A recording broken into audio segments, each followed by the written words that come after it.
आज हम आपको मध्य प्रदेश के पेंच टाइगर रिजर्व की एक ऐसी बाघिन की कहानी दिखाएंगे जो आज आपको हैरान कर देगी। इस बाघिन से जंगल के आसपास के गांव वालों को इतना प्यार हो गया था, इतना लगाव हो गया था कि बाघिन के मरने की खबर से लोगों की आंखें भर आईं।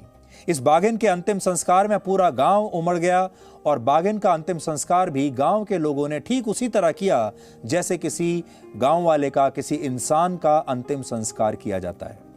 बाघिन के अंतिम संस्कार से पहले उसकी शव यात्रा निकाली गई, उसके लिए एक चिता सजाई गई और फूल मालाएं चढ़ाकर लोगों ने इस बाघिन को अपनी अंतिम विदाई दी। इसके बाद हिंदू रीति रिवाजों से उसे गांव की ही एक महिला ने मुखाग्नि दी और एक बाघिन के साथ गांव वालों का यह संबंध इतना भावनात्मक था कि मुखाग्नि देने वाली महिला आखिर में उसने कहा कि आज इस जंगल की शान चली गई। उस महिला ने बिल्कुल ठीक कहा था। यह बाघिन वाकई इस जंगल की शान थी। लोग तो यह भी मानते हैं कि पन्ना जिले के जंगलों में बाघों की दहाड़ असल में इसी बाघिन की देन है। इस बाघिन मरते समय इस बाघिन की उम्र 17 वर्ष थी। वर्ष 2008 से 2018 के बीच 10 वर्षों में इस बाघिन ने 29 शावकों को जन्म दिया। 29। और भारत क्या, पूरी दुनिया में किसी भी बाघिन ने इतने शावक पैदा नहीं किए हैं। यह एक वर्ल्ड रिकॉर्ड है। इसमें से 25 शावक बच पाए और वो आज इसी जंगल में जिंदा हैं। और इसीलिए पेंच टाइगर रिजर्व में जो पर्यटक घूमने के लिए आते हैं उन्हें यह बताया जाता है खास तौर पर कि यह बाघिन एक सुपर मॉम है। जंगल के पास बसे लोग इतनी अंग्रेजी जानते नहीं कि वो सुपर मॉम का मतलब समझ सकें या बोल सकें, इसलिए गांव वाले इस बाघिन को माता राम कहकर पुकारते थे। माता राम।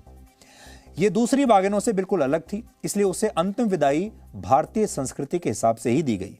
अब यहां पर समझने वाली बात यह भी है, देखिए आप भारतीय संस्कृति की इस खूबसूरती को भी समझिए। भारत की संस्कृति तो यही है कि इसमें जंगल, जमीन, नदी, पहाड़, पेड़, पक्षी, जानवर सबकी पूजा की जाती है। पूरी दुनिया में अकेली भारतीय संस्कृति ही ऐसी है जो पूरी प्रकृति को देवी देवता का दर्जा देती है। लोग किसी को छोटा ना समझें, इसलिए हमारे पुराणों में यह व्यवस्था की गई और जानवरों को भी उतना ही सम्मान दिया गया और इंसान और जानवरों की एक तरीके से आपको एक पार्टनरशिप देखने को मिलेगी। और उसी के हिसाब से हर देवी देवता के साथ किसी न किसी पशु पक्षी को जोड़ा गया है। बाघ को माता पार्वती की सवारी मान लिया गया, तो चूहे को गणेश के वाहन के रूप में मान्यता दी गई।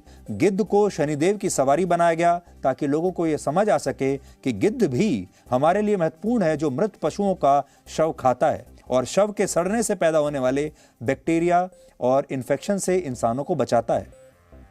प्रकृति के लिए इतनी गहरी सोच किसी और संस्कृति में आपको दिखाई नहीं देगी। हमारे देश में जैन मुनि आज भी नंगे पैर चलते हैं कि कहीं उनके जूते या चप्पल के नीचे कोई चींटी या कोई जीव दबकर मर न जाए। ऐसी परंपराएं ये समझाने के लिए बनाई गई कि पृथ्वी पर जो कुछ भी है, जितने भी जीव जंतु हैं, वो हमारे जीवन से जुड़े हुए हैं। प्रकृति हमारे जीवन का एक अहम हिस्सा है और उसके बिना हमारा जीवन अधूरा है, हमारा काम नहीं चल सकता। इसलिए ख्याल तो पूरी प्रकृति का ही हमें रखना पड़ेगा।